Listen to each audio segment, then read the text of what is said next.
नमस्कार विद्यार्थी मित्रांनो. आज आपण पाहणार आहोत भारतीय करार कायदा 1872 मधील कायदे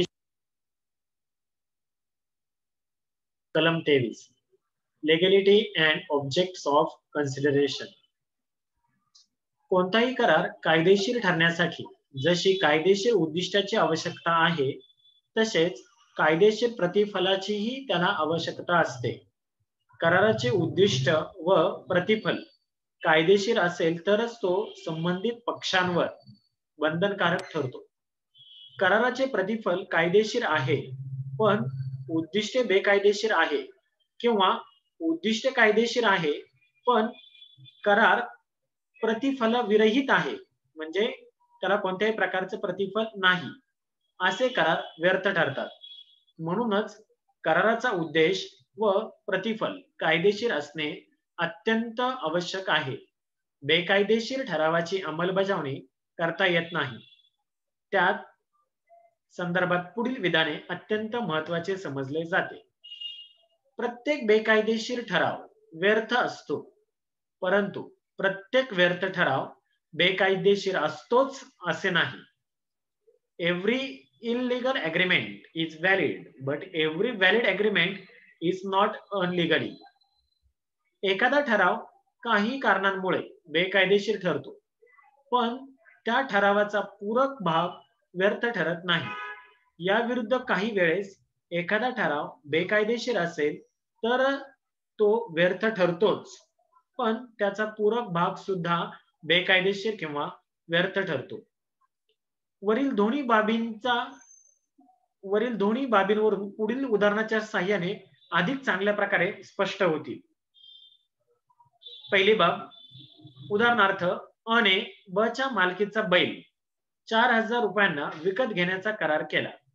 त्यासाठी त्याने क कडून 3,000 रुपये कर्जाने घेतले.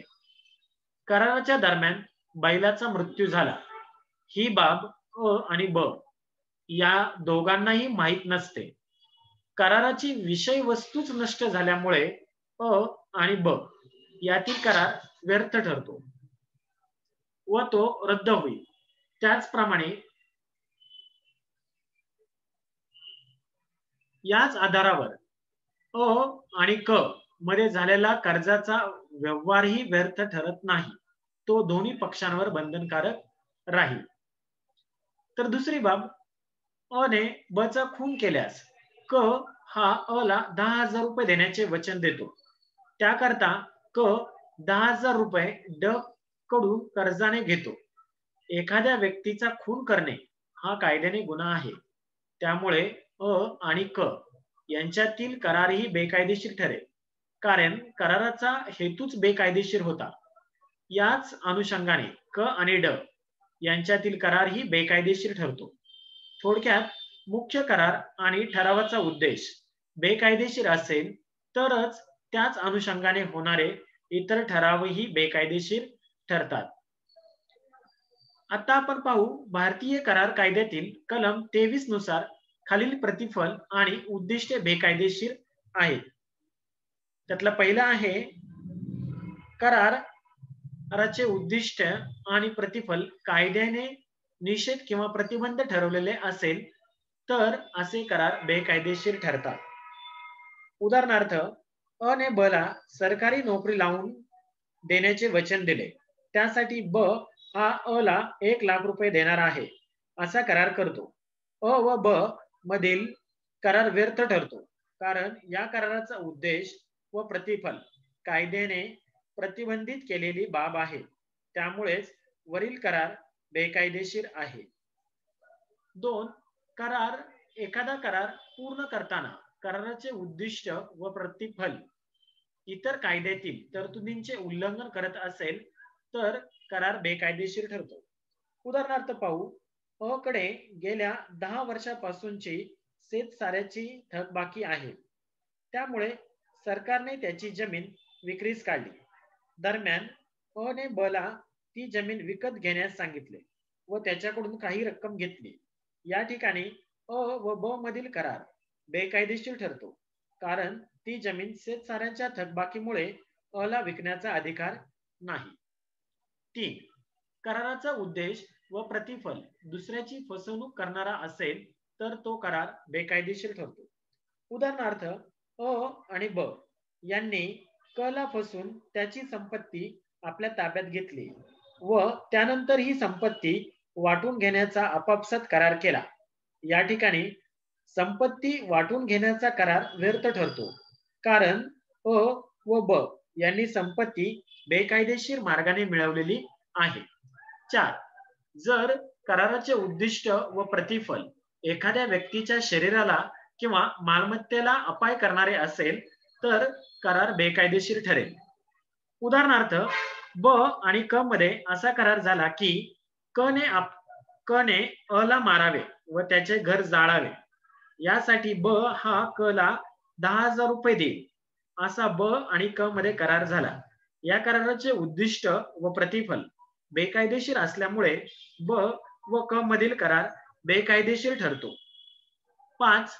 जर कराराचा उद्देश व प्रतिफल न्यायालयाच्या मतानुसार अनैतिक असेल तर करार व्यर्थ ठरतो किंवा अवैध ठरतो. उदाहरणार्थ अ ने एक अश्लील पुस्तक ब च्या छापखान्यात छापण्याचा करार केला. या ठरावाचा उद्देश अनैतिक स्वरूपाचा असल्यामुळे ठराव बेकायदेशीर ठरतो. वरील माहिती व उदाहरणाच्या आधारे असे स्पष्ट होते की ज्या कराराचे उद्दिष्ट व प्रतिफल बेकायदेशीर असते असे करारही बेकायदेशीर ठरतात. तर विद्यार्थी मित्रांनो, आता आपण पाहू सामाजिक धोरण किंवा लोकनीती विरुद्ध समजले जाणारे ठराव. Agreement opposite to public policy. भारतीय राज्यघटनेने देशातील नागरिकांना काही अधिकार दिलेले आहेत. या हक्क किंवा अधिकारांचा वापर करून कोणत्याही व्यक्तीला सार्वजनिक जीवाला किंवा जीवनाला किंवा समाजहिताला अपाय करणारे ठराव करता येत नाही.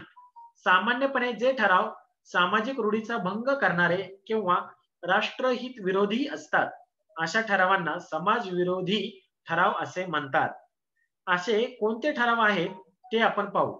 सगळ्यात पहिला, न्यायदानाच्या कामात हस्तक्षेप करणे. न्यायाधीशाने न्यायालयाचे काम निष्पक्षपातीपणे केले पाहिजे, परंतु आपल्या बाजूने न्याय मिळावा म्हणून एखाद्या व्यक्तीने न्यायाधीशाला लाच दिली असेल किंवा त्याचा दुखापत करण्याची किंवा मारण्याची धमकी दिली असेल तर हे कृत्य समाजविरोधी ठरते. संबंधित व्यक्तीने न्यायदानाच्या कामात हस्तक्षेप केला असे समजले जाते. 2. दावा किंवा खटला प्रतिबंध करा. कायद्याने प्रत्येक व्यक्तीला समान अधिकार दिलेले आहे. त्यामुळे एका व्यक्तीला दुसऱ्या व्यक्तीवर योग्य कारणासाठी आपल्या हक्काचे किंवा हितसंबंधाचे रक्षण करण्यासाठी दावा दाखल करता येतो. परंतु कधी-कधी आपल्या विरोधी दावा दाखल करू नये म्हणून काही व्यक्ती अयोग्य मार्गाचा वापर करतात.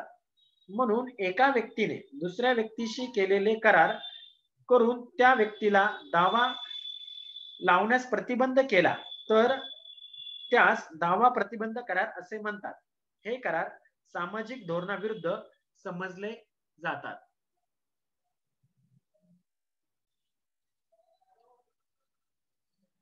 3. व्यापार प्रतिबंध करार. जेव्हा एक व्यक्ती दुसऱ्या व्यक्तीने कोणताही कायदेशीर व्यापार, व्यवसाय अथवा धंदा करू नये असे बंधन घालते तेव्हा अशा करारांना व्यापार प्रतिबंध करार असे म्हणतात. अशा करारामुळे व्यक्ती किंवा व्यापाऱ्यांच्या स्वातंत्र्यावर गदा आणली जाते. त्यामुळे हे करार सामाजिक धोरणाविरुद्ध असे समजले जातात. 4. पैजेचा करार. जेव्हा दोन व्यक्ती एखादी गोष्ट घडल्यावर किंवा न घडल्यावर एकमेकांना काही विशिष्ट रक्कम देण्यासंबंधी करार करतात तेव्हा त्यास पैजेचा करार असे म्हणतात. पैजेचा करार सामाजिक धोरणाविरुद्ध असतात.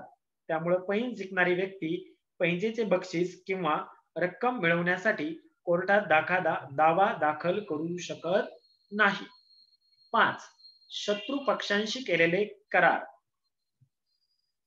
ज्या देशाशी आपल्या देशाचे संबंध चांगले नाहीत किंवा शत्रुत्वाचे आहेत किंवा ज्या देशाने आपल्या देशाशी युद्ध सुरू केले आहे अशा देशातील व्यक्तींशी आपल्या देशातील व्यक्तींनी केलेले करार शत्रू पक्षाशी केलेले करार समजले जातात. हे करार समाजविरोधी असतात कारण ते राष्ट्राच्या हिताला अपायकारक ठरू शकतात. 6. विवाह प्रतिबंध करार. विवाहास प्रतिबंध किंवा निर्बंध करणाऱ्या करारास विवाहास प्रतिबंध करार असे म्हणतात. उदाहरणार्थ, जेव्हा दोन व्यक्तींमध्ये असा करार होतो की एका व्यक्तीचे आयुष्यभर विवाहच करू नये किंवा विशिष्ट जाती जमातीतील मुलीशीच किंवा मुलाशीच विवाह करावा, हे विवाहास प्रतिबंध करणारे उदाहरण आहे.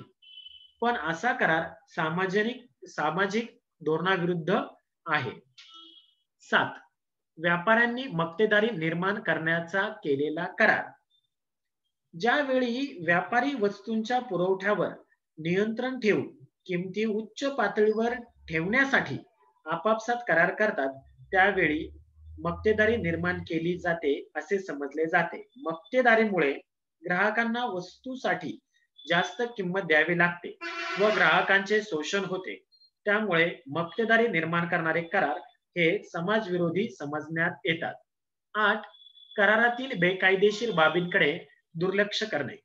ज्यावेळी करारातील दोन व्यक्ती एखादे बेकायदेशीर कृत्य करण्याचे ठरवतात, त्यावेळी तो करार सामाजिक धोरणाविरुद्ध समजला जातो. उदाहरणार्थ पाहू. अ ने ब ला चोरीने मिळालेल्या बंदुका विकण्याचा करार केला. अ ने बंदुका चोरीने मिळवलेल्या आहेत हे ब ला माहित आहे, तरी सुद्धा तो ते खरेदी करण्याची संमती देतो. अ चे कृत्य बेकायदेशीर असल्यामुळे ते सामाजिक हिताविरुद्ध आहे किंवा राष्ट्रविरोधी आहे. 9. लिलावात वस्तूंची किंमत न बोलण्याचा ठराव. लिलाव पद्धतीच्या विक्रीमध्ये वस्तूची खरेदी करणारे वस्तूच्या किमतीबाबत बोली बोलतात. ग्राहकांना वस्तू खरेदीच्या बोलीवर वस्तूंची किंमत वाढते, परंतु बोली बोलणाऱ्या व्यक्तीने एकत्र येऊन किंमत वाढू नये म्हणून बोली न बोलण्याचा करार केलेला असेल किंवा वस्तूंची किंमत वाढून दिली नसेल तर हा करार सामाजिक कृत्याविरोधी ठरतो किंवा राष्ट्रविरोधी समजला जातो. 10. पैसे देऊन मते मिळवणे किंवा नोकरी देण्याबाबतचा करार. एखाद्या व्यक्तीने मतदारांना पैसे देऊन त्यांची मते मिळवलेली असतील किंवा एखाद्या व्यक्तीने पैसे घेऊन लाच स्वीकारून दुसऱ्या व्यक्तीला नोकरी देण्याचे करार केलेला असेल तर वरील दोन्हीही बाबी सामाजिक धोरणाविरुद्ध समजल्या जातात. 11. कर्जाची मुदत संपल्यावर कर्जदारावर दबाव आणणे. एखाद्या कर्जदाराने कर्ज घेतलेली मुदत संपल्यानंतर ते रद्द होते, परंतु सावकाराने कर्जदारावर दावा दाखल करून कर्जदाराने कर्जाची मुदत संपलेली आहे असे सांगू नये म्हणून त्यावर दबाव आणला असेल व त्या दृष्टीने सावकाराने कर्जदाराशी करार केलेला असेल तर हा करारही सामाजिक हिताविरोधी ठरतो. तसेच कर्जदाराचे कर्ज फिटेपर्यंत त्याने सावकारकडे काम करावे असे करार गुलामगिरीचे अस्तित्व दर्शवितात, म्हणून ते सामाजिक धोरणाविरोधी असतात. 12. स्वतःचा हितसंबंध नसताना कोर्टात दावे लावणे किंवा त्यासाठी दुसऱ्या व्यक्तीस मदत करणे. जेव्हा एखाद्या व्यक्तीचा एखाद्या विषयात कोणताही तरी अधिकार संबंध नसताना एखादा दावा लावते, असे दावे कोर्टातील दाव्यांची संख्या वाढवतात, त्यामुळे ते सामाजिक हिताविरोधी समजले जातात. तसेच एखाद्या व्यक्तीने दुसऱ्या व्यक्तीस दावा लावण्यासाठी पैसे दिले असतील व दावा जिंकल्यानंतर त्या व्यक्तीकडून दावा जिंकल्याच्या मालमत्तेतील हिस्सा मागितलेला असेल तर असे करारही सामाजिक हितविरोधी असतात. 13. वैवाहिक हितसंबंधास हानिकारक ठराव.